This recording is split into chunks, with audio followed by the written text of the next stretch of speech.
Hello, मैं चेतनलाल रेगर, सहआचार्य समाजशास्त्र, राजकीय महाविद्यालय शाहपुरा, जिला भीलवाड़ा।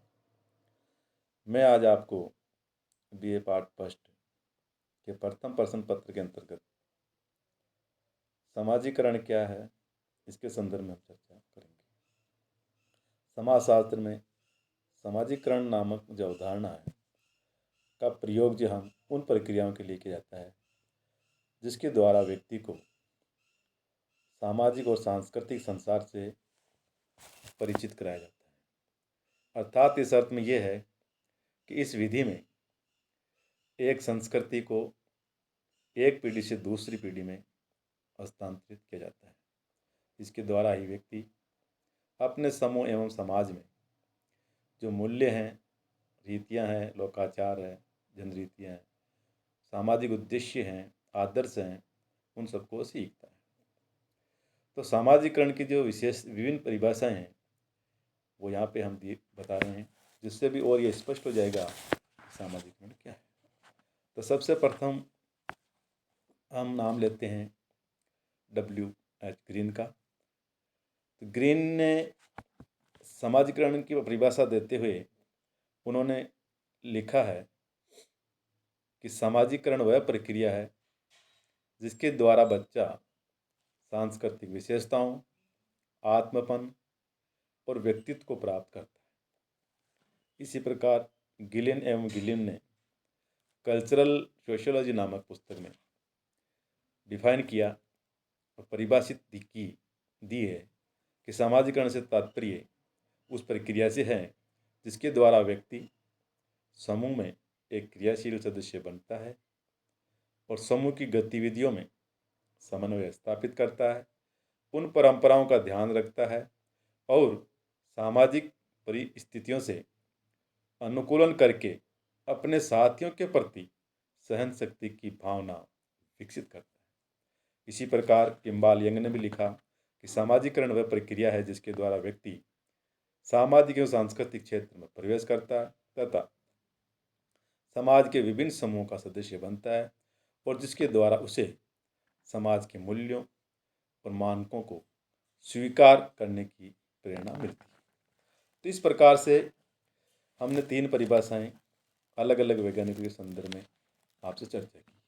तो हम स्पष्ट है कि सामाजीकरण क्या है, फिर भी इसकी कुछ विशेषताएं हैं। उन विशेषताओं के आधार पर हम इसको और अधिक अच्छी तरह से समझ सकते हैं कि what is the socialization in society. अब बात आती है इसके विशेषताओं की। तो पहली विशेषता है प्रोसेस ऑफ लर्निंग, अर्थात जो सामाजिकरण है वह सीखने की एक प्रक्रिया है। तो सीखने की प्रक्रिया कैसे है? इसके अंतर्गत समाज द्वारा जो स्वीकृत है उसको जो व्यक्ति सीखता है उसको सामाजिकरण है, अर्थात सभी बातों को सीखना सामाजिकरण नहीं है।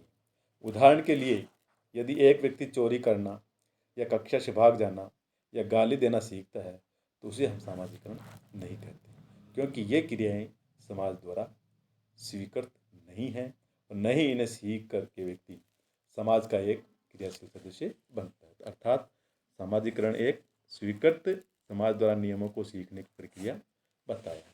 दूसरी विशेषता लाइफ लॉन्ग प्रोसेस, अर्थात आजन्म सीखने की प्रक्रिया। सामाजिकरण की जो प्रक्रिया है बच्चे के जन्म से लेकर के उसकी मृत्यु तक चलने वाली प्रक्रिया, यानी बचपन से लेकर के वृद्धावस्था तक वह अनेक पदों को धारण करता है और उसके अनुसार ही वह अपना रोल प्ले करता है, उस रोल का निर्वाह करता है, अर्थात भूमिका का निर्वाह करता है। बचपन में वह पुत्र, भाई, मित्र आदि के रूप में अनेक पदों को ग्रहण करता है, तो वृद्धावस्था में दादा, नाना, ससुर आदि पदों को वह धारण करता है और इन सभी पदों पर रह करके वह विभिन्न प्रकार की भूमिकाओं को करना सीखता है। तो इस प्रकार से व्यक्ति के सामने नई नई परिस्थितियाँ आती है और पद आते हैं और उनके अनुसार वह समाज के द्वारा मान्यता प्राप्त व्यवहारों को आजन्म तक वो सीखता रहता है। नंबर 3 समय एवं स्थान सापेक्ष, अर्थात related to time and space. तो समाजीकरण की जो प्रक्रिया है वो समय व स्थान से जुड़ी हुई है। सापेक्ष का यह अर्थ है समय सापेक्ष को दो भिन्न समय में समाजीकरण की जो अंतर वस्तु है वो अलग अलग हो सकती है। उदाहरण के लिए प्राचीन भारत में स्त्रियों को घूंघट रखना, पर्दा में रहना सिखाया जाता था और एक व्यक्ति को अपनी जाति के खान पान नियमों से परिचित कराया जाता था। किंतु ये सारी चीज़ें वर्तमान समय में अगर हम देखें तो ये सारे व्यवहार अपेक्षित नहीं है। इसी प्रकार से बच्चों को हम बड़ों के प्रति जो अभिवादन का जो कार्य, अभिवादन करना जो सिखाते हैं, अर्थात धोख देना, बुजुर्ग बड़ों को प्रणाम करना, ये सिखाते हैं। लेकिन अब उनके स्थान पर good morning, tata, bye bye ये सब सिखाते हैं। तो ये समय के अनुसार इसमें परिवर्तन है। अब स्थान सापेक्ष कैसे हैं? स्थान सापेक्ष से तात्पर्य यह है कि एक समाज में जो व्यवहार प्रशंसनीय माना जाता हो वह दूसरे समाज में जरूरी नहीं कि वह वहाँ भी प्रशंसनीय हो, अर्थात वह निंदनीय भी माना जा सकता है। इसके संदर्भ में किंग्सले डेविस ने अफ्रीका की एक मसाई जनजाति का उदाहरण दिया था और वो कहा कि वहाँ पर एक दूसरे को सम्मान प्रकट करने के लिए एक दूसरे पर थूकना सिखाया जाता है। किंतु अगर ऐसा व्यवहार हम भारत में अगर करे कोई व्यक्ति तो हम उसको निंदनीय या अनुचित मानते हैं। तो कहने का तात्पर्य सामाजिकरण जो है वो समय और स्थान सापेक्षित है। नंबर 4, संस्कृति को आत्मसात करने की प्रक्रिया, प्रोसेस ऑफ कल्चरल असिमिलेशन, अर्थात इस प्रक्रिया के द्वारा एक व्यक्ति कल्चरल वैल्यू, मानकों, समाज द्वारा स्वीकृत व्यवहारों को सीखता है और संस्कृति के भौतिक और अभौतिक तत्वों को आत्मसात करता है और धीरे धीरे संस्कृति व्यक्ति के व्यक्तित्व का अंग बन जाती है। तो इसलिए आत्मसात करने की एक प्रक्रिया है।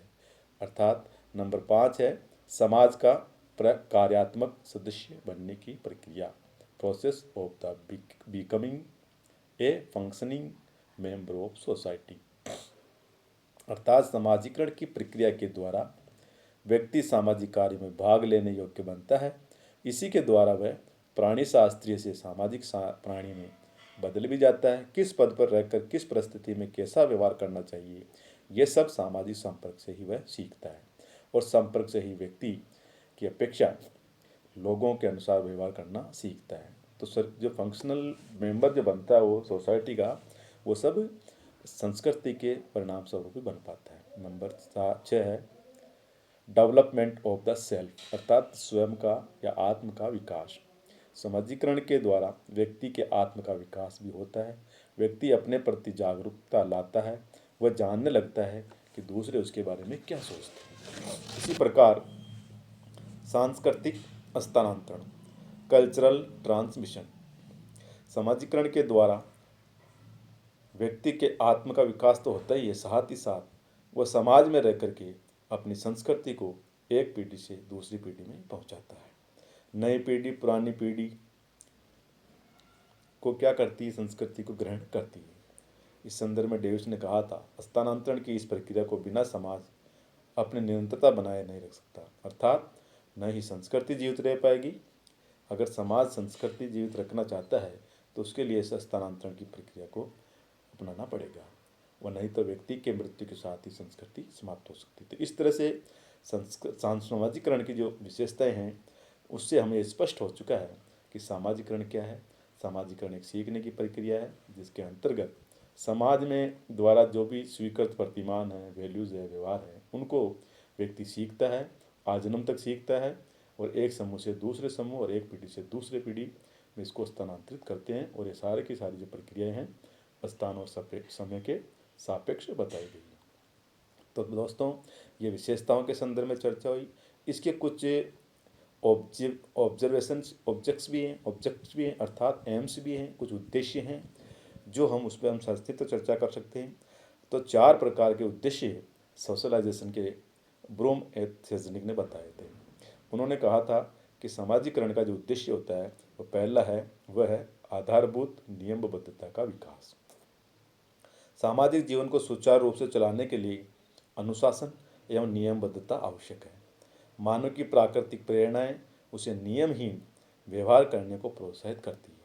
तो सामाजिकरण के द्वारा व्यक्ति नियमबद्ध और अनुशासन को उत्पन्न करना सीखता है और वही व्यक्ति उस लक्ष्य को प्राप्त करने पर और अग्रसर होता है। अर्थात जो व्यक्ति का जो बेसिक है वो जो है डिसिप्लिन है वो सामाजिकरण के द्वारा ही तैयार हो पाता है। तो नियमबद्धता के विकास के साथ ही दूसरा जो उद्देश्य बताया गया है सामाजिकरण के अंतर्गत वह है आकांक्षाओं की पूर्ति, टू फुलफिल एस्पायरेशंस। अर्थात सामाजिकरण नियमबद्धता के साथ ही आकांक्षाओं की पूर्ति भी करता है।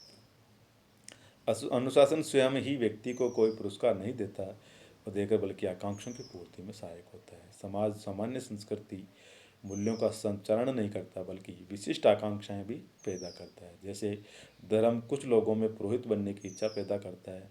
उच्च एवं विकसित अर्थव्यवस्था में लोग व्यापारी, इंजीनियर या वैज्ञानिक बनने की इच्छा उनमें जागृत होती है। तो ये सारी संस्कृति के करण के माध्यम सामाजिकरण के माध्यम से ही हो पाता है। नंबर 3, सामाजिक भूमिकाओं को निभाने की सीख। तो to teach performance of social roles, सामाजिकरण द्वारा व्यक्ति को अपनी सामाजिक भूमिका को निभाने और उससे संबंधित जो भी अभिवर्तियाँ हैं को सीखने का कार्य किया जाता है। समूह की सदस्यता की मांग है कि व्यक्ति सामान्य योग्यता के साथ साथ विशिष्ट भूमिकाओं को निभाने की भी योग्यता प्राप्त करे। व्यक्ति समाज में अनेक पदों को धारण करता है, कई लोगों के संपर्क में आता है। प्रत्येक पद एवं व्यक्ति के संदर्भ में उसे एक विशेष प्रकार की भूमिका निभानी होती है जो कि सामाजिकरण द्वारा ही सीख पाता है। और अंतिम विशेषता है जो उद्देश्य है वो है डेवलपमेंट ऑफ स्किल्स, अर्थात क्षमताओं का विकास। सामाजिकरण का उद्देश्य व्यक्ति में ऐसी क्षमताएं पैदा करना है जिससे कि वह अपने समाज को के अनुकूल बना ले अपने आप को, और सरल समाजों के परंपरागत व्यवहार जो है पीढ़ी दर पीढ़ी हस्तांतरित होते रहते हैं और सामान्यतः अनुकरण के द्वारा उन्हें सीखा एवं दैनिक जीवन में प्रयोग में लाया जाता है। किंतु उच्च तकनीकी ज्ञान से परिपूर्ण समाजों में औपचारिक शिक्षा द्वारा सामाजिक क्षमताओं का विकास करना सामाजिकरण का प्रमुख कार्य है।